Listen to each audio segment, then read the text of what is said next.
یه سری کلا عشق کوبیده‌ای نیستن، یه سری هم بخاطر سختیش کوبیده درست نمی‌کنن، یا حالا منقل میخواد یا اینکه از سیخ میریزه. اما الان میخوام یه کوبیده درست کنم اونی که دوست نداره عاشقش بشه، تو خونم به راحتی بدون منقل درست کنی. گوسفندی گوساله همش سلیقه است.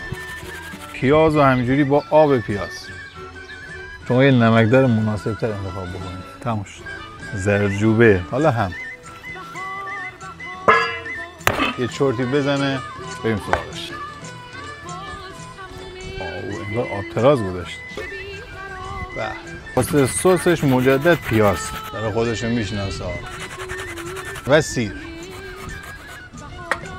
هم میتونید رب گوجه بزنید هم خود گوجه رو، ولی گوجه بزنید خوشمزه تره. نوبت گردوه. این سبزی اسمش قلیباشه، اگر ندارین به جاش نعنا بریزید. پیاز و گوجه